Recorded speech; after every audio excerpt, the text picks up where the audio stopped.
എന്നൊക്കെ ചിന്തിക്കുന്ന ആളായിരിക്കാം. നിങ്ങളെ ദൈവം കൃപയാൽ തെരഞ്ഞെടുത്തവരാണ്. ഒരുപക്ഷെ ഒരു ഭവനമായിരുന്നു വചനം കേൾക്കുന്നവരുണ്ട്. കൃപയാൽ ദൈവം തെരഞ്ഞെടുത്ത കുടുംബമാണ് നിങ്ങളുടേത്. ദൈവത്തിന് വേണ്ടി മാറ്റി നിർത്തിയിരിക്കുന്ന കുടുംബമാണ്. ജീവിതങ്ങളുണ്ട്. ദൈവം തെരഞ്ഞെടുത്തവർ. പ്രിയപ്പെട്ടവരെ, ഈ വചനം ഡെയിലി ബ്ലെസ്സിങ്ങിലൂടെ കേൾക്കുന്ന വചനം ഒരുപാട് പേർക്ക് രാവിലെ തന്നെ ഒരു ശുശ്രൂഷ പോലെ അയച്ചു കൊടുക്കുന്നവരുണ്ട്.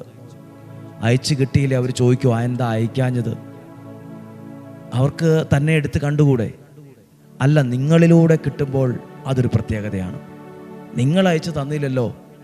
അപ്പോൾ നമ്മൾ ചിന്തിക്കും, ആ വ്യക്തി എല്ലാ ദിവസവും വചനം അയക്കുന്നതാണ്, ഇന്ന് അയച്ചില്ലല്ലോ. കൃപയാൽ തെരഞ്ഞെടുക്കപ്പെട്ട നിങ്ങളിലൂടെ ഒരു വചനം കേൾക്കുമ്പോൾ അത് കുറച്ചുകൂടെ സന്തോഷമാണ്. വചനം കേൾക്കാനൊക്കെ പറ്റും, പക്ഷെ അത് കൃപയാൽ തെരഞ്ഞെടുക്കപ്പെട്ട നിങ്ങളിലൂടെ 100 പേരും 1000 പേരും അതിലധികം ആളുകളും, നിങ്ങളുടെ പ്രിയപ്പെട്ടവർ, ബന്ധുക്കൾ, സ്വന്തക്കാർ, കുഞ്ഞുങ്ങൾ, യുവതി യുവാക്കൾ പലരും നിങ്ങളിലൂടെ വചനത്തെ കേൾക്കുന്നു. കൃപയാൽ ദൈവം തെരഞ്ഞെടുത്തവരാണ് നിങ്ങൾ.